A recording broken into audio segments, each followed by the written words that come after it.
Magandang araw po sa inyong lahat. Yan po ang gugupitan natin ng gupit binata. Yan. Gupit matanda. Yep.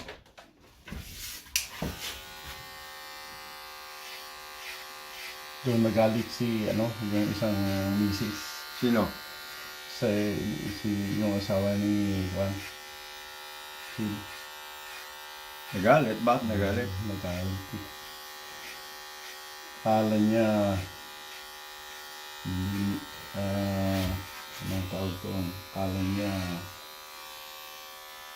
hindi pangalan ng Gupit.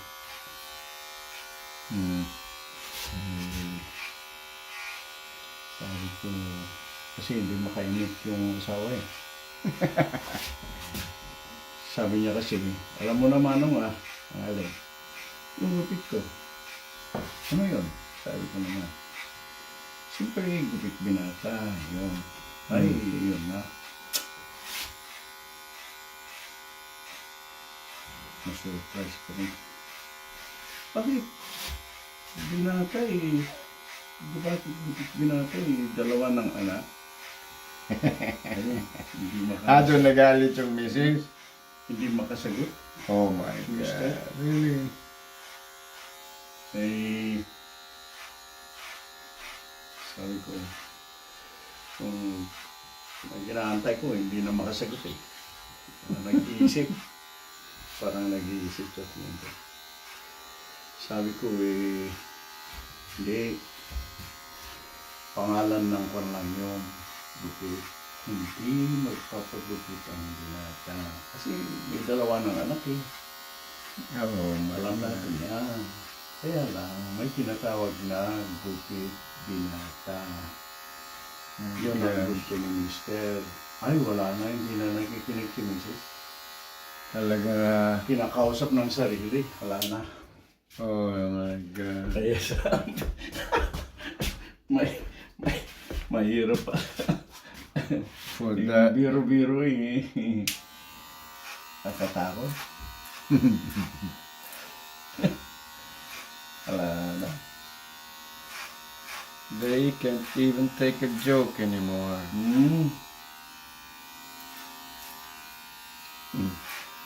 So, sabi ko, Excuse me. nasira ang araw ni Mister. Wala.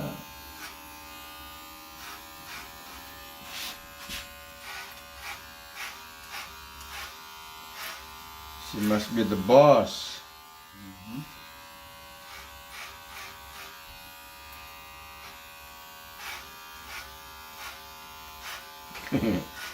Can't believe that.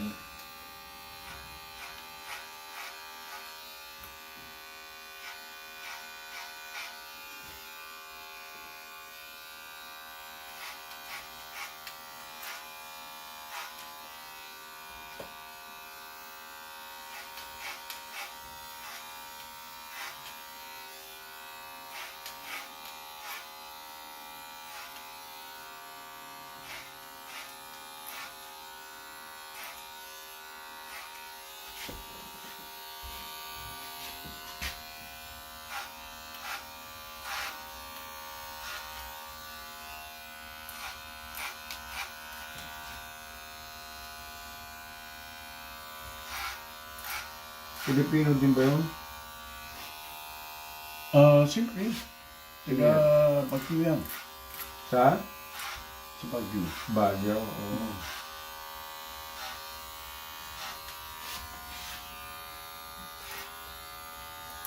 That's the product of Benguet. Or let's see, correction. Pangasinan and Cancanal from Buntok Mountain Sagada Mountain Province. Oh, Sagada. Yeah. But they live in Baguio.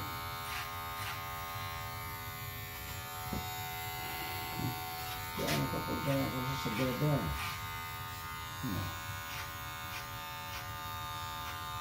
Yung mga ano doon, yung libingan ng mga old folks, the old, they're right on the side of the mountain. A cave. Yep.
Baka sakaling babalik itong alopecia. Ano? So, tinaper ko. Imbis na yung black style na ginagawa natin. Okay.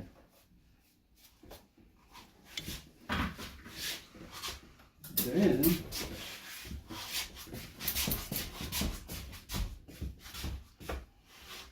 Kasi ginaya rin kita. Oho. Hindi gano'n, di ba? Hmm. Sabi ko, subukan ko rin. Kasi nung high school ako, ganyan eh.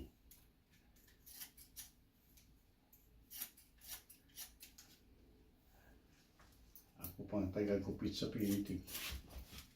Sa PMT? Mhm. Oo. Ako ang taga-Gupit. Pakyaw mo pala yung mga... Yung teacher namin, Mr. Kasiwan, Hmm. tuwing time to trim, yung Parokya, siyang ano? magtitrim sa formation, Mhm. hinahanap ako eh. Kaya siya, pag nakita ko, gano'n siya, siyempre, re-respond naman ako. Mhm. Pag dito, sabi ko, wag, dito eh. Ang gunting. Sabi ko, hindi, mahirap habulin. Kasi ang babae doon. Hmm. No? Sabi ko, magagalit mga estudyante mo. Ano, saan ang gupit? Dito, sabi ko, dito kahit isagad mo. Kasi mawawala yan eh. Hmm. Kahit isagad mo, basta dito. Pangit pa rin eh. Di ba? Alang ayusin yun. Okay. Sabi niya. So, gano'n. Pag nakalamutan niya,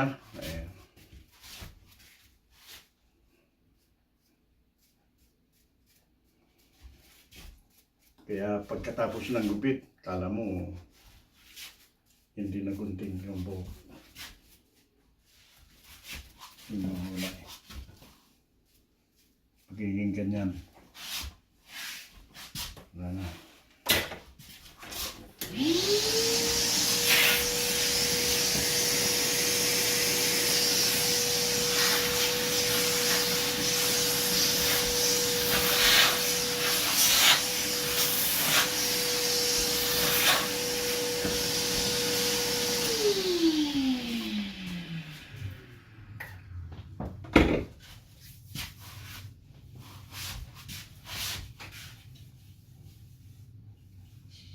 Sabi nung gumawa ng oil na yun, growth oil.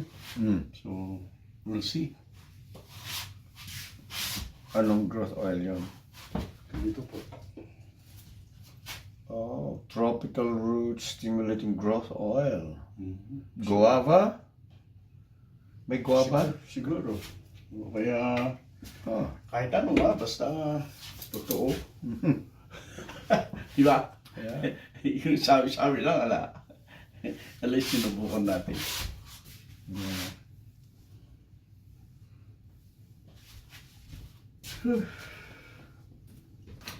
Yan, kawawa naman mga kapatid natin Hmm. sa Israel. Oo, yung... May na-release 12 na? Ang na-release? Oo. Hindi. Patay. Namatay? Wow. No, I'm not followed. Sabi ko nga, wala silang kinalaman sa, away. Nadamay lang. Damay lang. Hmm. Yan ang naalala ko yung matatanda sa atin. Huwag na kayong papunta ng Maynila. Ito lang pira eh. Yeah. May pira naman kayo konti dito eh. Yung konti Gusto lang. marami. Yeah. Kaya may punto si Kondin. Si Manny. Money. Okay. Oo. Di ba? Gusto niya lahat ng city, north to south, dapat hindi pare-parehas. Dapat pare-parehas, hindi gaya ng sa Maynila lang. Di ba? Hindi naman maganda yun. Kaya, naging masikip tuloy. Kasi lahat ng tao pupunta doon, gaya ng Baguio. Lahat ng mga syudad dapat hindi ganun. Dapat ang kita widespread. Depende kung saan ang merong nangangailangan ng tao, ng trabaho. Hmm. Doon pupunta. Tapos yung mga tao nasa probinsya naman ay gusto makakita ng ibang lugar na maraming ilaw. Yun ang nakakaano sa kanila eh. Yeah.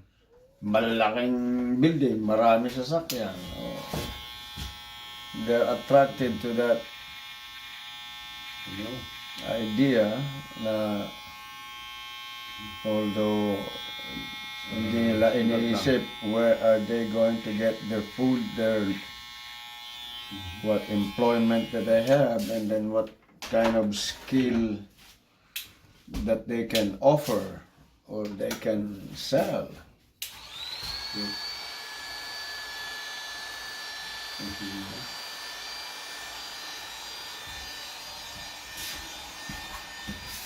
I think sa akin, sa eskwelahan dapat, bago ka makatapos ng ng high school, Tama. kailangan you should learn a basic skill to survive or a gainful employment. So you have to train for certain skill that is needed for you to be able to gain employment, to survive.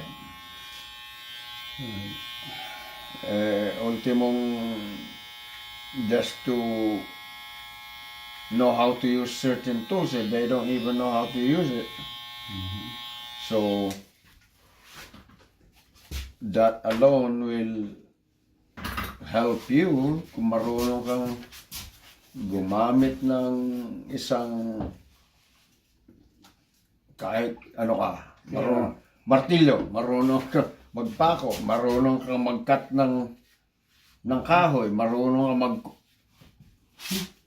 pagkukumpuni ng sasakyan, or Marunong kang gumamit ng good common sense. oh yeah, that too, common sense. Yes.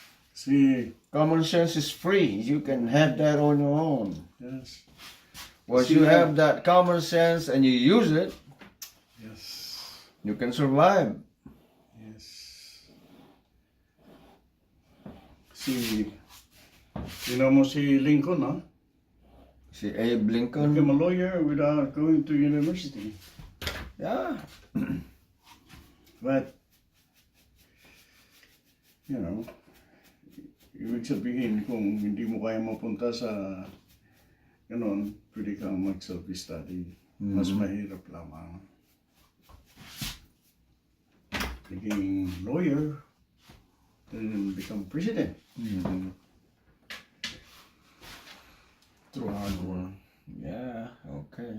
Good enough. Kaya ang ginawa ko, brinade ko na lang all the way. Ganyan. Yeah, it's okay. Pag lumalabas na ito, ayun, balik na naman sa black style. Kasi mukhang lumalaki manong eh. Ito, di ba maliit lang noon. So, ayun, subukan natin yan. Tapos subukan mo yung Vicks. Vicks, ha? Excuse me, yeah. Vicks, Yung Vaporub. Vapor. Vaporub, yeah. Subukan Okay. lang. Yes. Tsaka yung garlic. Yun! Opo. Si Dante ang nasubukan na ni Dante yun. Was that right? Mahapti lang konti. Oh, okay. Yung garlic. Parang sili yun eh. Yeah. But there it is, folks. Gupit Gentleman's binata. haircut. Gupit binata. Pangalan ng gupit yun po. Thank you for watching.